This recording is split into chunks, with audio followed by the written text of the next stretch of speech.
You'll be unsurprised to hear this made some of the newspapers this morning. Someone who's been looking through them for us is Albie Amankona, the political commentator who joins me in the studio this morning here on TalkTV. Morning to you, Albie. Good morning, Cristo. It's a horrible story, isn't it? The Archie story. There's no winner in this story, is there?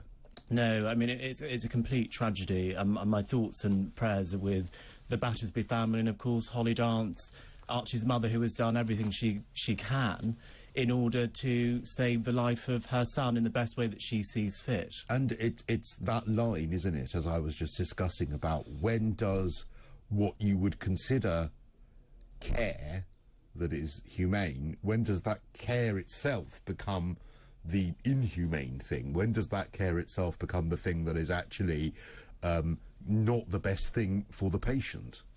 Exactly, but we have doctors and lawyers who are trained in ethics to make those decisions for us, where we do not have the expertise to make those decisions ourselves.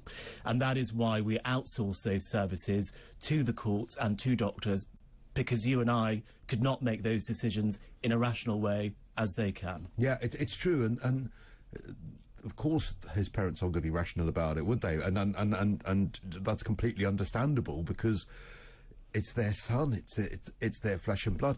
A really interesting tweet here from Annette saying, what will happen if Archie still lives once his life support is turned off? I realise it's probably not possible. But Annette, I bet his parents are probably looking at those handful of cases in history, and it must be a small handful of cases, a few if at most, of times when that has actually happened. And they must be thinking, well, there's a chance that this could happen with Archie. You hear about those really rare cases, don't you, of someone who was told that the doctor said, oh, this person's brain dead, and then they actually come back to life out of their coma. And it must be those sorts of very, very, very rare cases that the parents are looking at and thinking, well, this could happen. Absolutely, of course the parents are going to have that hope. I have that hope. But I think, looking at the evidence, that's unlikely to happen. But then Theo says, you know, David Bull stayed on to prove the hubris of doctors. Well, I don't think you can say that in an unkind way, but of course he did stay on to talk about the perspective of the doctors, and I think that was very good of him to do so. But the child doesn't belong to the NHS, the doctors, or the courts. I mean, it's an interesting perspective, but then who does the child belong to? The parents. But if sometimes the state does have to intervene if it is deemed that the parents, whatever the intent may be, aren't doing what is best for a child. Now, we're used to those sorts of cases where the state intervenes, where it's a parent who has ill intent towards the child. That's when none of us would question that. If we knew that a child was not being looked after properly by a parent, none of us would say, well, look, the state shouldn't intervene. That's a time when we all say, this is where the state needs to step in. But this is one of those cases where perhaps the love of the parents and the good intentions of the parents might not be in the best interests of the child. So does that mean that the state should step in then, just because the intent is good? If it's not the best interests of the child involved, it probably still means that the state should get involved. I mean, would you say that that's a fair summation, Albie? I think that is a fair summation. Ultimately, this is a very tragic case.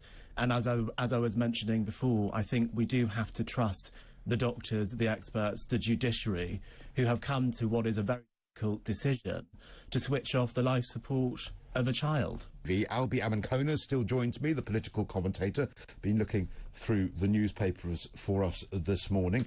And I suppose we should turn our attention to this leadership race. Who's going to be the next Prime Minister? We're going to say that so many times over the next month. It does seem to go on just for an inordinately long amount of time. Well, Cristo, this is actually the process shortened quite substantially. how can it possibly be short? We don't find out for another month, right? We don't find out for another month, so I think September the 5th is the date that we will know who the new Prime Minister is. But of course, what the leadership contenders are doing at the moment is they're going to Conservative associations across the country and talking directly to the members and also doing their hustings. Last night, I was at the home of the chairman of the Brentford and Isleworth Conservative Association, and the Minister, Paul Scully, came to make his case for Liz Truss, and that is what supporters of both Rishi Sunak and Liz Truss, and indeed the contenders themselves, are doing over this next 4-month period, talking to the members. But for how long? I mean, again, you're probably more familiar with the process than I, but at what point are they just screaming into the void because everyone's put in their votes anyway? It's interesting that you say that, Cristo, because some people might argue that that may be starting now. So I got my ballot yesterday, and I think the going assumption is a lot of members have already made up their minds and they're going to be voting now. I'm certainly hearing from other members that they've already voted for the person that they want to be leader, whether or not that's going to be Liz or whether or not that's going to be Rishi. But the hustings and all of these Conservative Association events are going to continue for the rest of the month. And the Telegraph, the Tory graph, as it's sometimes called, has put in on their front page the poll that they've carried out, saying that its readers want Liz Truss. 6 in 10 said that Liz Truss should replace Boris Johnson in a fresh blow to Rishi Sunak's campaign. It's so interesting because if you were to have looked at what the public were thinking at the very start of all this, it did look like Rishi was an absolute shoo-in. As soon as it shifted to the Tory membership, Rishi's campaign seems to have fallen apart. Would that be a fair analysis? No, I don't think it's a fair analysis, actually. Tell me why. Because one of the things when I was reading this Telegraph article this morning was that they described 6 in 10 Telegraph subscribers backing Truss as resounding. Now, is 6 in 10 people resounding? It's a 20% It's the majority. It's the majority, but I'm not sure that it is resounding. And I think it's that word. It sort of is making a bigger deal out of maybe what might be argued as a small majority, as opposed to something which is like 8 or 9 in 10, which is what I would describe as resounding. And also, if you watched the Sky debate this week, granted, the sample size of Tory members was small and perhaps questionable, but actually, after that Sky News debate, I think it was on Thursday night, the audience, I think 2/3 of them voted for Rishi Sunak over Liz Truss, so maybe it is closer than we think, but ultimately, I do still think that Liz Truss will become the Prime Minister. I just question terms like resounding when the evidence is 6 out of 10 people. I can see your point. If it was perhaps 7 out of 10, that would be more resounding. 6 out of 10 is not overwhelming, but it is still a clear It's a majority. win. Yes. Whether it's resounding, you're quite right, probably, maybe that isn't the best word. I mean, I've been talking a lot about this over the weeks and months, talking about, well, it feels like months, probably hasn't been months, but about how Rishi Sunak seems to have the style. He seems to be slick, seems to be able to talk to camera really well, he can answer really well, he's got it, he's got whatever it is. Liz Truss seems to have quite a lot of substance in what she's saying that I think will appeal to the Conservative grassroots and anyone who is looking for Conservative values. Low taxes, small state, tough on crime, all of those tick boxes for the Tories. I think tick boxes that the Tories have been sorely lacking over the last couple of years under Boris Johnson, but she doesn't seem to have the delivery. He's got the style, she's got the substance, and I'm not sure. Do you think that we're done with style? Do you think we're done with charisma? Do you think we're done? We've had Boris oozing charisma right, left and centre with nothing to back it up. Do you think that we will forgive Liz Truss's lack of slickness and lack of delivery and perhaps lack of authority because what she's saying we agree with? You see, you almost want to merge them together as a Conservative Party member. You see them both, and you see how Rishi delivers his policy ideas, which perhaps you disagree with, but you still think he sounds great, he looks great, he's the kind of person that we want to see on the international statesman-like stage. at times. Statesman-like. But maybe members don't like what he's saying particularly very much. Then you see Liz Truss talking about policies and ideas that members really like, but not in a terribly convincing way. Yes. And I think... And she's not a compelling... No, and it's not speaker. very compelling. Even though the ideas are good, the delivery leaves room for improvement if we're being polite. Now, I think Liz Truss is definitely getting better. If we think about that first televised debate that she did when most of the candidates were still in the race, she was undoubtedly the worst performer out of the lot of them. Very stiff, very wooden, not very good. The Sky debate, Rishi, again, I think was better than Liz this week. But actually, I think where she comes into her element is at the hustings with the members, when she's more comfortable around the kinds of people that she knows agree with her principles. You know, she was at the hustings last night, I think it was in Eastbourne, and she was responding to, I think it was some climate protesters who broke into the room, and she, you know, she handled that very well.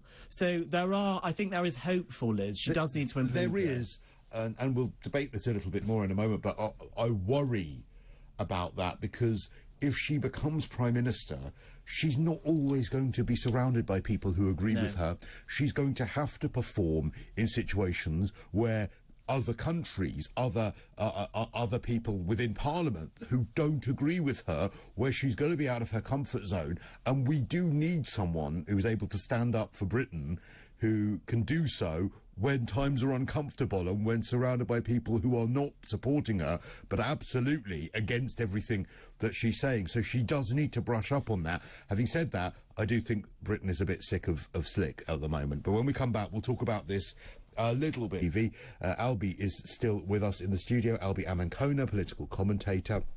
Another health story that you want to talk about this morning, and that is what's happening with monkeypox. Now, we saw I think it was yesterday, maybe the day before, Joe Biden has declared it as it a health emergency or a health incident in the States, but he's upgraded the severity of monkeypox in the United States.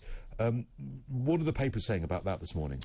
So we've had a variety of different reports over the past couple of days about monkeypox here in Britain, and the BBC has been reporting on it quite heavily. I think the one story that really was pointed out to me quite starkly was a story that came out yesterday about monkeypox, and really talking about how this is affecting specifically the gay community, and specifically the gay community in London. So I think there's something like 2,600 cases in this country, which is not a very large number of cases relative to the population, which is about 66 million, but 75% of the cases are in London, and I think it's something like 95% of the cases are in men who have sex with men, gay, bisexual men, or bi-curious men, etc. And this weekend it's Brighton Pride, in a couple of weekends' time it's going to be Manchester Pride, and there's a potential for these to be super spreader events. And there is certainly a sense, I would say, from what I have been hearing from friends of mine and from what I have been reading in LGBT media outlets, that perhaps the Department for Health isn't grasping this as well as they should be. Well, I've a little sympathy for the Department of Health on this, because, right, if monkeypox is disproportionately affecting gay and bisexual men because of the environment in which it is able to be spread. I mean, I think that there was a lot of talk about the fact that sometimes it's sort of people who go to saunas or sorts of gay clubs where, you know, there are lots of people who will be dancing really close to each other in a nightclub, and all those sorts of environments where you will probably find a lot of gay men. A lot of the reporting around that, those facts, are being accused of being homophobic. And I've read loads of articles saying that by pointing this out, that there is homophobia. So I worry that the medical profession, they can't do right for doing wrong. So on the one hand, they're saying, well, look, this is a fact, and this is the reason why this is more prevalent among the gay community. Now, they're not being homophobic by pointing out that fact, but then they're getting accused of being homophobic. So then, in order to sort of pacify everyone, they're saying, well, actually, no, on a more general level, we're saying that, you know, anyone can catch it from a sauna, anyone can catch it from a nightclub. Well, yeah, that might be true, but then you're not targeting the community. Yes. And I would actually say that that is more homophobic than actually just stating the fact that there is a proportion of the community, of us as a community, not the gay community, but I mean us as people, the human race, that are getting it, and these are the reasons why, and this is why it needs to be targeted. Yes, Cristo, I completely agree with you. Globally, that is the case. Of the 27,000 cases, again, the majority of them are affecting men who have sex with men, and it's not homophobic to say that. That is a fact. And I think But why are health agencies getting accused of homophobia for pointing that out? I do not know why they're being accused of homophobia for pointing that out. It is a fact that is happening. And now what I'm actually glad about is that finally LGBT media outlets are stopping, I guess, trotting that line and actually talking about it in a more factual, evidence-based way. And that is what is important. The government has procured, I think, 150,000 vaccines. You know, if 75% of the cases for monkeypox are in London, and we assume that 10% of people are LGBT, 5% of those are going to be men, that would mean about 500,000 vaccines for the gay men in London. So 150,000 vaccines is not enough. So that is why people are saying that perhaps the Department for Health and Social Care has not grasped this as well as they should have done. There's no homophobia involved. It's a simple matter of competence. No, and it is important to say, look, it's not, you shouldn't not be worried. You know, I think we need to be careful to not over-COVID things. Of course not. In the way in which I think we've all got a little bit of cry wolf when it comes to some of these things now. But it doesn't exclusively just affect gay men, men who have sex with other men, because, of course, you may, as a straight person, end up in an environment where it is prevalent. You may end up in a sauna in the gym. You may end up in a nightclub yourself where it might be prevalent. You may end up having a dalliance or liaison yourself with someone who's got it. So it's not right to say that it is exclusive, but to point out that that's where the fact, and it's a fact, that's where the majority of these cases seem to be. I just find it so, I just roll my eyes when I read, because I think it was actually the UK Health Security Agency that said, oh, actually, that this is where it's most prevalent. Well, that's fine. I don't understand why that's homophobic. I want to put my head in my hands about that. And I've just literally just done a Google search on monkeypox homophobia. There are so many articles. Homophobic misinformation is making it harder to contain. We're botching the monkeypox response. Blame homophobia. The UN has denounced homophobic and racist reporting on monkeypox. Is the public health messaging around monkeypox homophobic? Facts aren't homophobic. No, facts aren't homophobic, and we've got to stop talking about things as being homophobic or racist and start talking about things as whether or not the response from the organisations that keep us safe has been good enough or not. And the argument that many people are making is that the response has not necessarily been good enough. It's because people are also saying, look, you're wrongly saying it's sexually transmitted, or you're wrongly giving the message that it's sexually transmitted. I don't think you are, though. Because, honestly, it just drives me up the wall, because you can get it without having sex, but it just still means that your sexual orientation, and therefore the places that you may be as a result of that, might make it more likely for you to catch it. That doesn't make it homophobic. I despair that now we can't just state facts, because they're all seen as homophobic. Albie, thank you very much indeed. That's Albie Amankona, the political commentator. Coming up, we'll load